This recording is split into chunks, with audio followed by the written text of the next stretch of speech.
Yeah, sure. Yeah, my new graphic novel comes out August 4th, A Map to the Sun. Wait, over there, yeah. It's about five girls, young women of color that are like in 10th grade and they're forced to join their school's kind of like last minute thrown together basketball team. So it's a lot of basketball, high school drama, home drama, trying to build friendships, building rivalries, and just dealing with like later teen life. Um, yeah. Cool.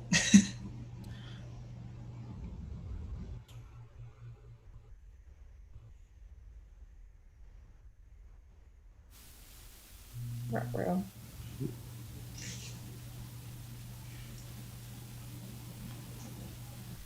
I'm so glad you let me sneak peek at Maps, Sloan. It's really, really good.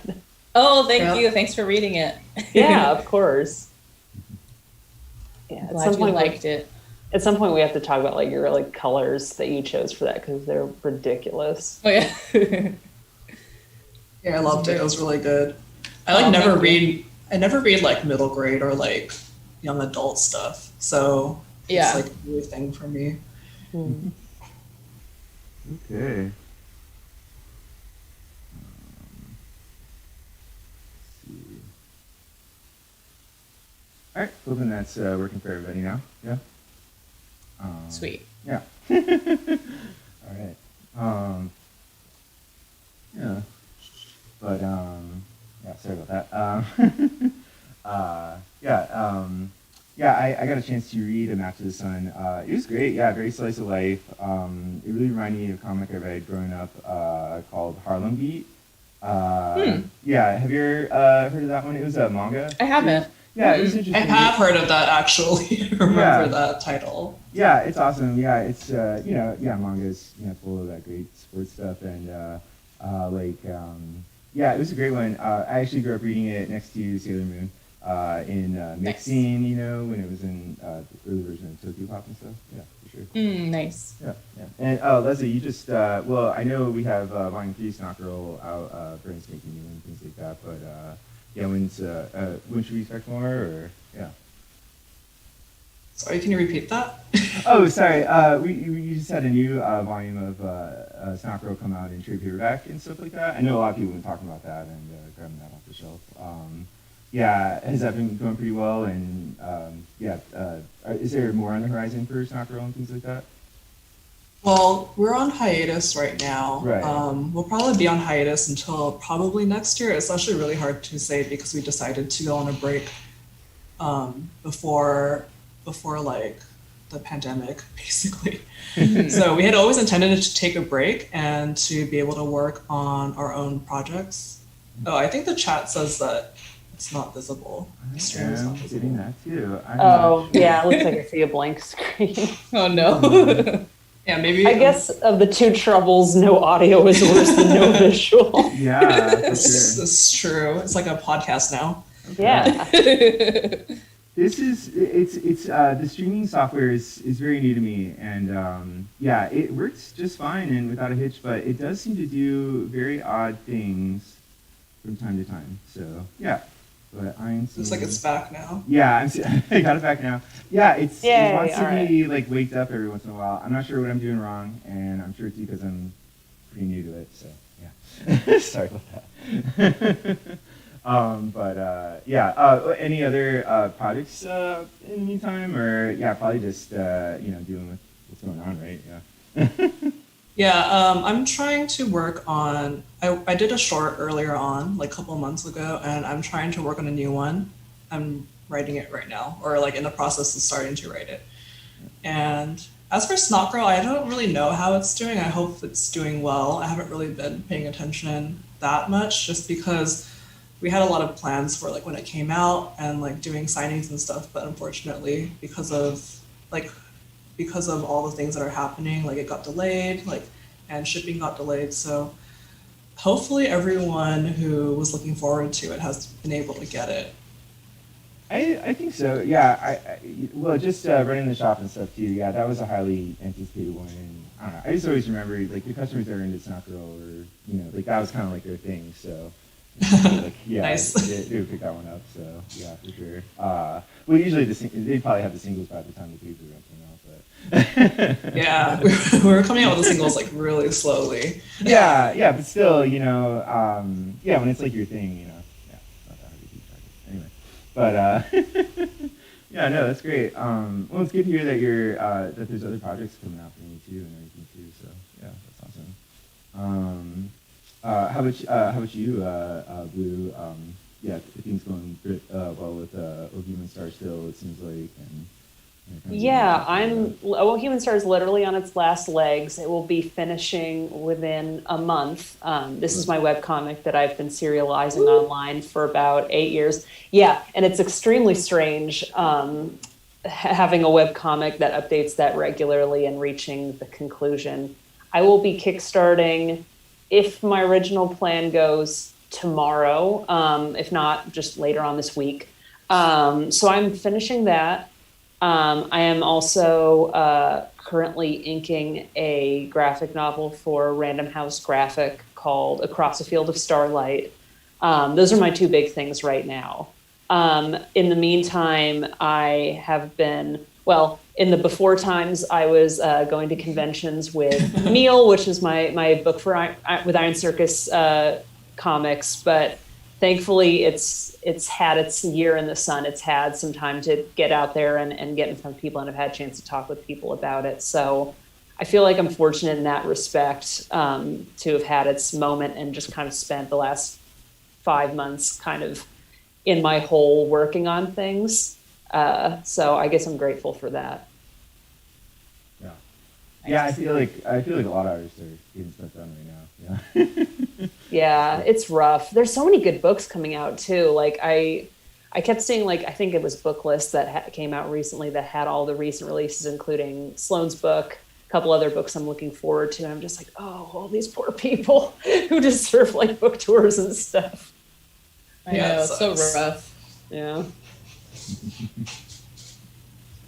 I just ordered Apsara Engine. Have you heard of this book? Yes, I'm getting it at my library. Bishak, Sweet. I met, or I guess I didn't meet her. I saw her at a panel at Queers and Comics, I want to say, and she was Okay.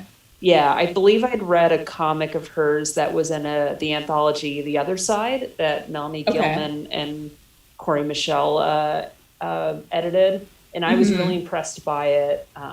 She does really interesting watercolor work. I'm excited to see what Apsara Engine is like. Yeah, it looked awesome. Cool. I'm not familiar with their work at all, but I saw someone tweet it and I was like so into it visually, and the synopsis of like the short stories that are in it looked awesome. So Yeah. and I think it came out like a couple of months ago, probably like right when lockdown started. So I think it was like I didn't hear about it then like at all. So Yeah. hopefully it gets a second wind of like publicity. I hope so. Yeah, I hope that now that people are starting to adapt and figuring out alternative things to do, they can like pick up some stuff that got kind of lost in the shuffle a couple months ago. Because her work was really interesting, what I've read of it. Let's see, the artist is Bishak Sum, just if anyone wants to check it out. And the book is called Apsara Engine. Yeah. Shout out to Bishak. I'm looking at her website right now. That's incredible watercolor work. That's like a medium that I've never really gotten the hang of. So I'm always really impressed when people do it well. Mm-hmm. Yeah, and for like a whole book too. Yeah. Like, who are some other people that do watercolor? Like Shinyan Core does some really nice watercolor work. Who else? Can you think of anyone Brecht else? Evans does watercolor work. Mm-hmm. Like really, really densely composed watercolors.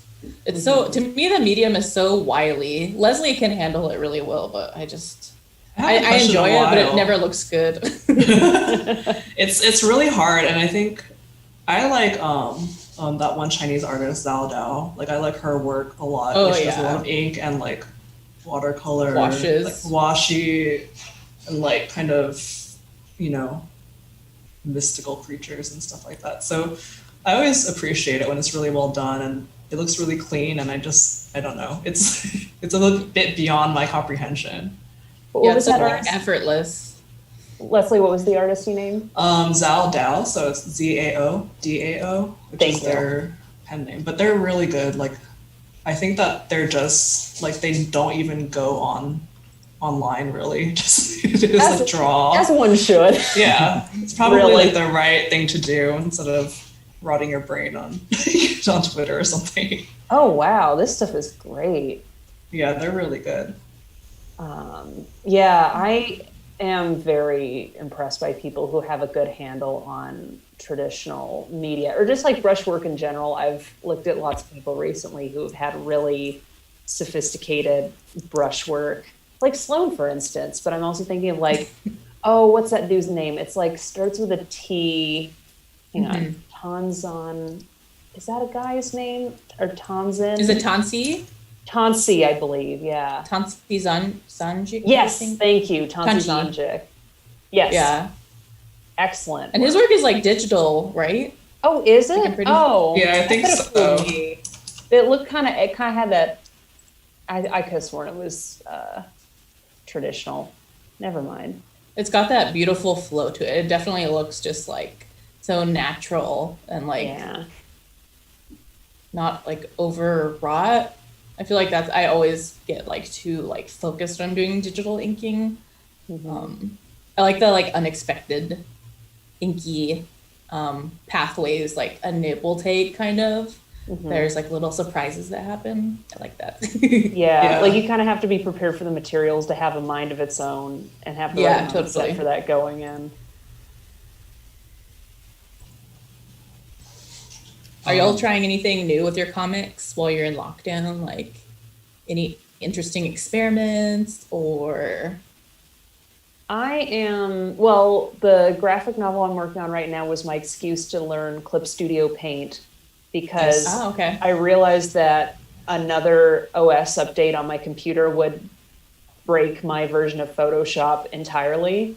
So I saw that as a ticking clock, and I just was like, I need to learn a new program. So, what digital program do you use when you use digital stuff right now? Mostly Procreate right now. When I'm bringing in like pages though, and like scanning, I'll use like my old Photoshop. But yeah, I can't hardly get it to open anymore. Yeah. But yeah, Clip Studio and Procreate mainly for sure. What about you, Leslie? I use Clip Studio. I use Photoshop for like all the corrections and stuff, just because I'm so used to the interface. But I like Clip Studio for like thumbing, and I recently did like my short in Clip Studio like completely, and I was like, oh, this is actually very convenient. I probably will do that more if I do like more digital work. But yeah, it's been pretty good. Like I feel like there's a bit of a learning curve, and I had to Google a lot of stuff. But other than that, it wasn't too bad. Yeah, there's like the muscle memory that you have to acquire for it is just different enough that it's a little frustrating, but there are enough new features that I was not used to having in Photoshop CS5 or whatever I'm using that it's like nice. Like it's way easier to draw straight lines, and the perspective tools are neat to work with. And it's allowed me to work in a more like pen stroke heavy style where I add a lot of texture. My work for Oh Human Star is pretty crisp and minimalist, and I've been trying to go for more of a like Kamomi Shirahama, like lots of like pen layers on pen layers kind of texture, which seemed like a great idea like 14 months ago, and now like 6 months into inking is not such a great idea. Hopefully people will like what I'm doing. Yes. You're like, I'm expecting inking compliments, people. Yeah, I better get them. Yeah. That's all I can really hope for when you're inking anything. Yeah. Yeah, Clip Studio is really interesting. I wish I could use it on my iPad because that's mainly what I use to draw on now when I'm coloring, or mostly coloring or doing like editorial illustrations. But Clip Studio is like, it's a monthly sub, I think, for the iPad, so I'm like, Yeah. But it has so many good features, but I'm like, I'm a cheapskate. I just want to own a program. Can I own it, please? Yeah, please. Just, can I have it? I have Clip Studio on my iPad, but it's definitely like a splurge because I feel like I don't use my iPad enough. But I also feel like because like Clip Studio got grandfathered in from like, what is the previous Manga Studio? Manga Studio. Like Manga Studio. So I had that for like years and years, and I paid like probably $50 for it. So I'm like, I guess fine, like you can take my subscription money. I guess it's okay. Like you've been giving me like a free program on my different computers for like years. So you're like, whatever. That makes sense. I guess fine. I owe it to you guys. Are you guys experimenting with anything with your current stuff? I've been pretty art blocked, I feel. So it hasn't really been so much like experimenting, but like trying to draw at all is like a big thing. Trying to get back into it. What about you, Sloane? I'm not trying anything too new with my comics. I took a break during lockdown for like 3 months. I tried not to draw just to see if I could like clear my head, you know, like I feel like when you take a long drawing break, sometimes little like breakthroughs will happen. So I started drawing Prism Stalker again like last week. So I'm kind of like messing around, like finding my flow again. So we'll see what happens. What's it like returning to Prism Stalker after having like a lot of it under your belt and then like returning to it after how long was the break between I think it was like I think it's been 2 or 3 years. Wow. 2 years since it came out. Yeah. I wrote it. I finished like a rough outline for it a while ago. I don't know. It's been in the process for like maybe a decade. So it always feels like present in my head anyway, but it is nice to like finally like see it materialize on the page. And like also it's like changing too, because stuff that I originally wanted to do was like not as well examined as it could have been, or just not as well examined as my older self could have like perceived it. So there's a lot of stuff with like violence that I'm grappling with and how much I want to like engage in that. Like Prism Stalker is very like Sailor Moon, like shonen adventure action inspired. But with like the themes that have come through with like colonialism and imperialism, and as I'm like digging deeper into that, I'm like, I don't know if this character is going to be able to like be as violent as I thought they were going to be initially, even if the violence is like magical, like psychic martial arts, like even though it looks cool and fun, like it's still causing like immense pain and trauma. So now the character is kind of like dealing with that more directly and is feeling like the impact of their actions, whereas before I kind of had them like, yeah, they just like kind of like killed all these like native aliens and they're like gonna move on, and like they're kind of are like sad about it, but like it's kind of like changed where they've like kind of grown a sort of conflicted moral sense about it and are kind of like fighting me on direction now. So we'll see what happens with it. Yeah, it must be hard because you've been kind of like working on the project and it's been evolving for like so long. So you're just kind of like your own views evolve with that. Yeah, totally. What about you, Blue? How has like Human Star evolved from like beginning to end? Like, has there been big changes like as you're drawing? That's a good question. Well, I feel like in terms of writing the story, while the very, very skeleton of the outline remained intact, like I always knew how the story would end and kind of like what resolution it would come to. I feel like it fleshed out along the way as I started gauging like what the story needed, like just in terms of like what would make it a better, more balanced story, but also as my kind of idea of what the story was about and what I was trying to say changed. Like a good example is there's 3 primary characters that like make up the backbone of the story, and they're for all intents and purposes a family. But I realized that, you know, for these periods of the story where, you know, it's focusing on this one guy. He needed a foil, like he kind of needed someone outside of the family to, you know, challenge him and like kind of be his friend and give him just kind of a different perspective on this like world of like robotics and technology and prosthesis that he was involved in. Mm-hmm. So I developed this character named Lucille, whose role I think expanded substantially, so much so that I feel like the story could not exist without her, and that what the characters accomplished can't have accomplished it without her. Mm-hmm. And I feel like that developed over time, and I think I just tried to make it happen as organically as possible, and whether or not I succeeded is like, I don't know. I don't know. I feel like, you know, my politics and my sense of like self and like what I perceive the book to be about has changed a lot. I mean, when I was writing about a futuristic 2021 in 2012, it felt like forever ago. And I was like, oh, things can be better by then. And now it's 2020 and it's super not. Also, I don't know if I am like as sympathetic to like well-meaning tech billionaires anymore. Yeah. Right. So, you know, I mean, that's kind of stuff I think are the big things that happened. And I think that just kind of comes with like trying to make an 8-year-long project feel as organic and intentional as possible. Mm-hmm. What about you, Leslie? During Snotgirl, was there any like changes that you and Brian talked about to the script as you were making it, or? I think there are a lot of changes, especially at first. Like I think a lot of like what we're trying to do is pretty nebulous, and I think, you know, I feel like we kind of have like a better grasp of what we're trying to do now.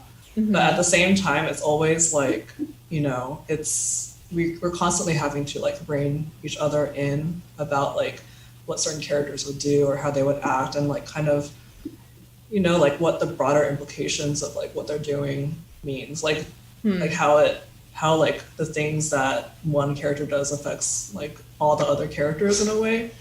So it's definitely been interesting because I think we're kind of like the way we've been working has been so like we're just kind of doing it as we go. Like each issue will form itself. Like there is kind of like a rough outline and we kind of roughly know what we want to do, but each issue like comes together like as it happens. So it's just kind of like we're just trying to have things like make sense to ourselves and like maybe it makes sense to the reader.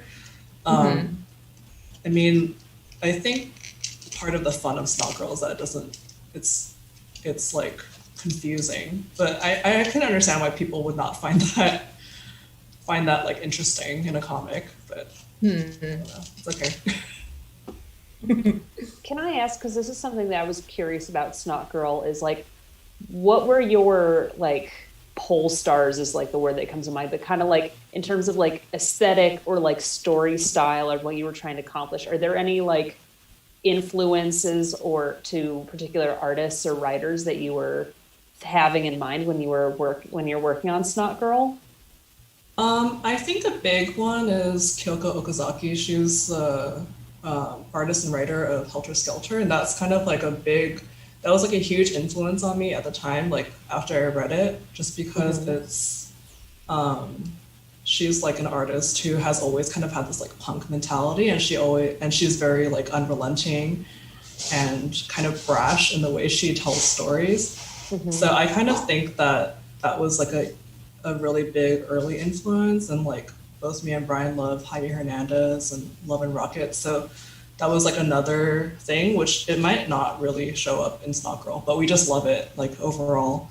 And I think aesthetically, it was just kind of, it's definitely been a mix of like my sensibility and like the colorist sensibilities, and like we've had to work together just because before Snotgirl I'd never done like a color comic, or worked with someone else to like color my work. So it's like it was a totally new thing, and I think thematically it was definitely rooted in a lot of mine and Brian's like anxiety and like stress about like having allergies and how it kind of like made our lives way worse.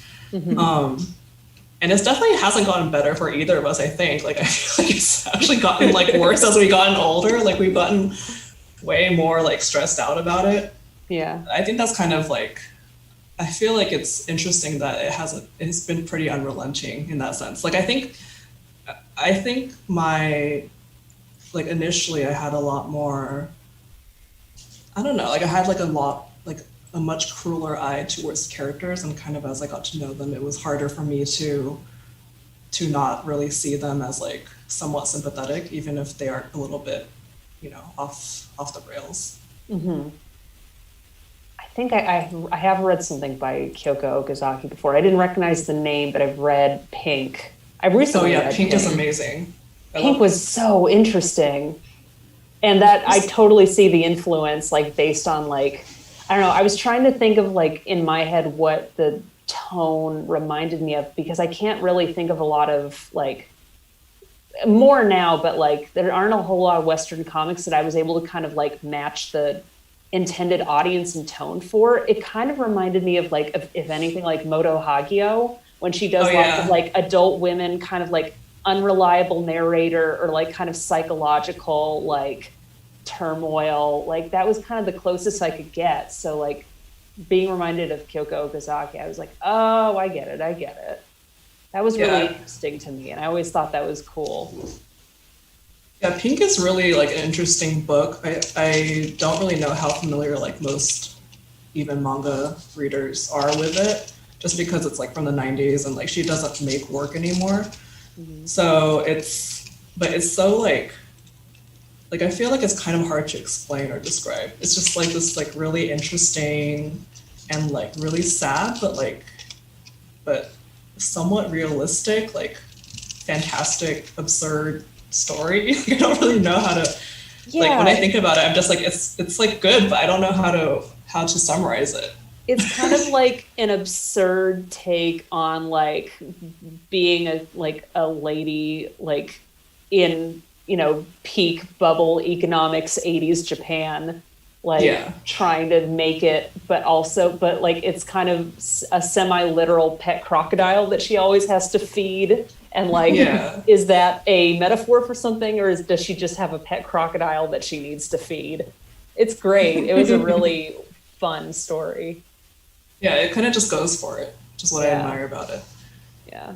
I definitely think that there should be more like comics for older women on the Western market, just because I feel like a lot of people that read Snotgirl probably, especially like the people that I know, like they don't read comics. So like they probably have just picked up the book because they know me. So the fact that they are able to follow along or like able to learn how to read it, I think is interesting, because I feel like comics are such like an easy to pick up medium that most people just are afraid of getting into because of like, there's like a bar for entry and like gatekeeping and all that stuff. And if you want to get into comics, then you have to know what to read, just because there's such a wealth of like work to consume. You don't even know like where to start. But it's like, if we had like josei comics in America, then maybe more people would read them, because they're like basically the same thing as like, and probably better than like most Netflix original movies that come out about like women's interests or something like that. Yeah, or just like kind of like, I mean, beach reading is kind of a flippant term, but it's like that genre of like, but like, there's like, it's like there's thrillers and like, or mysteries, or just kind of like, romances and dramas, like where there can be really fun or sophisticated storytelling, and like there is an audience for that, and it makes bank. Or like, really passionate readership. It makes me think of reading Sloane's book, A Match of the Sun, and things like that. Yeah, it's definitely some beach reading, but in a way that term is not like a disparative at all. It's like it's wonderful to lose yourself, especially right now these days. So yeah. And I wanted to chime in too with a question from the chat for you guys, from Bruno Aquino. Have you guys removed characters entirely from your works?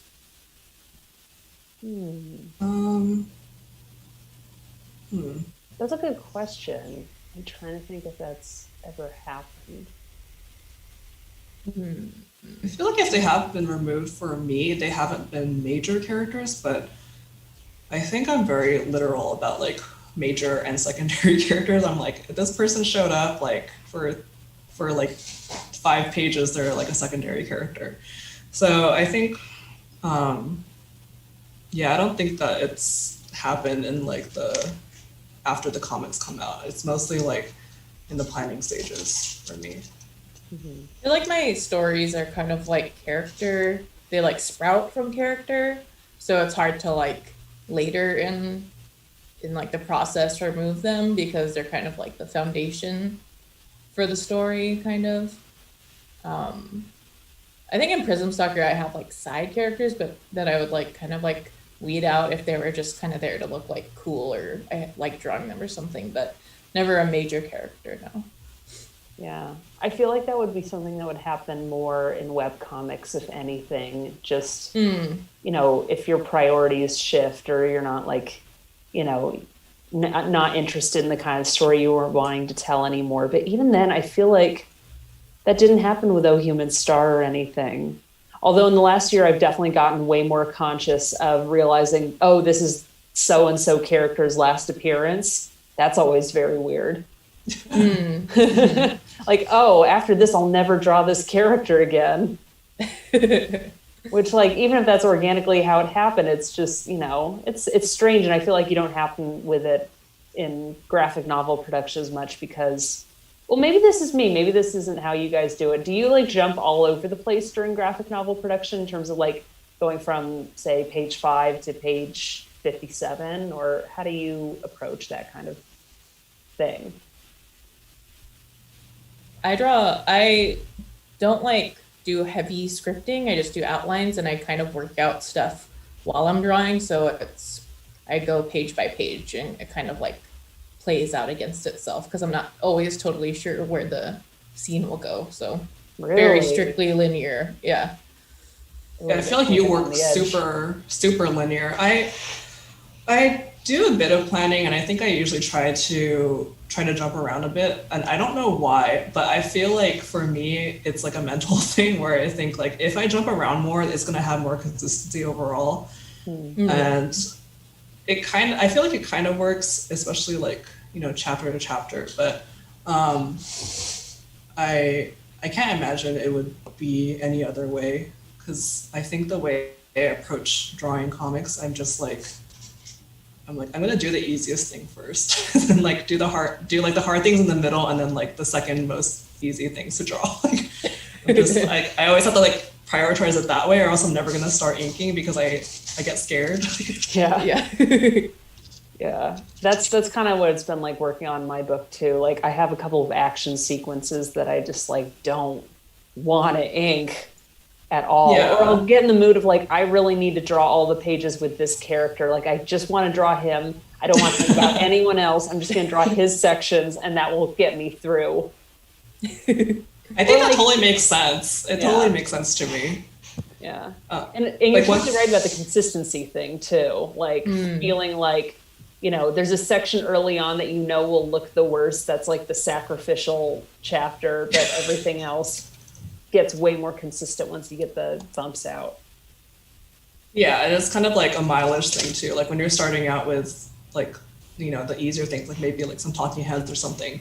Like by the time you get to like the harder things, like action sequences or like huge backgrounds, like sprawling landscapes, you're like, well, you know, I've already been drawing for like, you know, this amount of hours, so like I'm already like really warmed up, and like it's not as difficult as it would be if I was just like staring at it and not knowing where to start.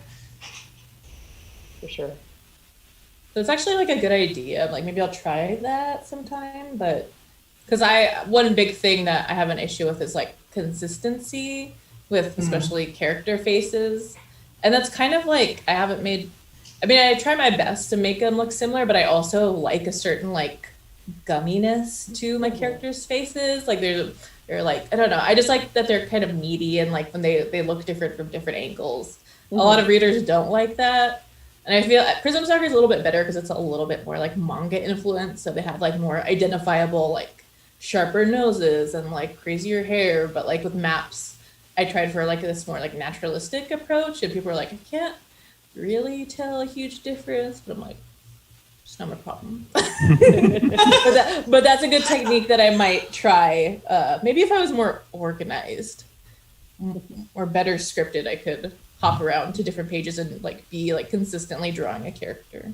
Yeah, I don't think I'm very consistent either, to be honest. Like, I feel like when I'm developing characters, I usually kind of pinpoint like 3 or 4 tells. Like, for example, like the hair will always have a certain shape to it, or they'll have a certain nose shape, or, you know, sometimes I'll do a thing where like, you know, like their relaxed face, like their mouth will be open or their mouth will be closed, or something that just kind of like, even if the face is like drifts a little bit over the process of working on it, those things remain the anchors that let them be recognizable. Like, I do that with most projects that I do, where I kind of just give them like an established like head silhouette and a nose. Like, it's always the nose. I always give everyone like a different nose or an eye shape or something. And that helps me feel a little better about it. Yeah. I'm also like, I have a friend, he's a webcomic artist. His name's Zachary Braun, and his comics are like mostly animals. His comic is called Nature of Nature's Art. Oh yeah. But he's like kind of like anti-character design. Like one story arc is just about like weasels, and like all the weasels look the same except for some variations in color. But he's like, yeah, I just want to really like impress that the character's like personality shines through, like in their dialogue, and that's how you're identifying them, which I thought was really cool and kind That's of like really interesting. I don't know. I never hear like anything like against like character design or having like really like, you know, like shapely silhouettes or whatever. But I kind of like that like anti-character design philosophy. That's interesting. I don't think I've heard of anything like that before, in comics anyway. Yeah. You should check out his comics. It's very cool. It was like one of the seeds that inspired Prism Stalker. It's like metaphysical, psychic animals developing their society for the first time. What was it called, the comic? It's called Nature of Nature's Art. So NOFNA.com. Okay. Yeah. Thank you. And it's drawn strictly in Okaki. Oh yeah, I forgot about that. Yeah, it's kind of incredible. He's been doing it for like over a decade. Oh, long time, like since I was like a preteen. Oh my God! Look at this. That rules. This is like a grand dame of art. It's so good. Yeah, the current. Oh, go ahead. Sorry, go. No, I was just gonna say I really miss like the kind of community aspect of Oakaki or like around Tegaki. Like, it's kind of like, you know, just the fact that people were commenting on like individual pieces and like in a really unrestrained way was really funny to me, especially as a teen. Yeah. You don't really get that anymore. So fun. We have one more question for the chat. Just you know, I think it's mostly kind of asking about time management. Like, how do you guys really manage your time, and you know, especially now between I guess, you know, reality's changed to the fiction too, so, you know, and yeah, dealing with writing blocks and things like that. So yeah. It's hard. Yeah, it's rough. I try and have daily goals. I try and do like a comic pages a day now that I'm back drawing Prism Stalker, because it's on schedule again. I'm writing a book too, and I have a word count that I try and hit every day. But yeah, it was pretty hard the beginning of lockdown. It was just tension kind of takes out all the like freedom in your mind. It takes out all the extra room, you know, to like, and then anxiety, it just like clogs your imagination. So yeah. I use the Carrie Peach spreadsheet. I've used it since I started working on Meal, and it has totally changed my life, or at least in terms of graphic novel production. Carrie Peach, who works on the Adventure Zone graphic novels, she on like Twitter a couple of years ago was I put together an Excel spreadsheet that I use to, you know, pace myself and make sure I'm budgeting the right amount of time for different steps of the process. Here you go. And I basically adapt it. Interesting. Let me see if I can find it. I'll link it to you on their email or something. But I'm really glad I found it when I was transitioning from just webcomic schedules where it was just get a page done a week. Like, however long it takes, is a week. You can't spend on anything longer than like the free hours you have in a week, which suited me just fine for several years. But then when it came to graphic novels where I had to get, 300 pages inked in 8 months, like I had to be much more, cutthroat about how much time I had to spare and what that translated into, per hours per page. And that totally, especially because of budgets and days off, which I do not like to naturally give myself. So every time I see her at a show, I try and thank her for the spreadsheet because it has saved my bacon more than once. I'll find it and link it to you guys. Nice. Oh yeah, that sounds really good. Yeah. I feel like I have like zero time management skills. I'm usually like, I feel like I procrastinate a lot, like way more than I should. And whenever I have like a deadline that's like months from now, I'm like, okay, well, I'll do it like the month before, which is terrible. I'm trying to get better at it just because, we have like a wealth of time seemingly. So it's like a good time to correct that sort of thinking for me. I mean, I feel like usually like when I'm on, but like that's kind of the problem is that I'm not always like that. So I think lately, like I've been trying to hold myself more accountable to like at least doing some things a day. Like even if I'm not working on like a comic or something, I'm at least trying to draw or write a little bit. That's basically it. Like don't have like huge deadlines. I have like a couple, but they're okay. They're not like hugely pressing. I should get better. I would love to do that. Yeah, I'm not a natural scheduler. I don't know. I never enjoyed schedules, but it's satisfying to finally have one. I guess because I'm like old now, like 30. And I'm like, okay, I can't just be like, okay, I'm like inspired right now, so I'm gonna sit down and draw. Also, I started using like Focus Keeper, which has been really nice, which is basically like a little Pomodoro timer on my phone. So you can like set it to like go off every like 15 minutes. It'll also have like a ticking sound if you want, if you really need to have like, be like present with like every second that's passing, which sometimes I need to be because I'll be like, oh, I want to look at Twitter. Oh, I want to color this. So that helps me focus and realize that I'm like, oh, an hour just passed and I did nothing. Great. Yeah, I kind of like the external like limitations of schedules and that like if you accomplish something, you can like cross it off or check it out, which feels great. But also I feel like I need those limits to keep me from constantly refining a thing. Like I'm not quite as bad as I used to be, but I would always feel compelled to go back and refine something that I thought wasn't good enough. And having that external, especially like the weekly deadline is just like, this is, this amount of time that you spend on it is good enough. You should not like budget anymore for it. Just send it on its way and try again next week. And that helps, like, it helps things be more consistent and it like visually, and it just kind of keeps me from like going in the weeds.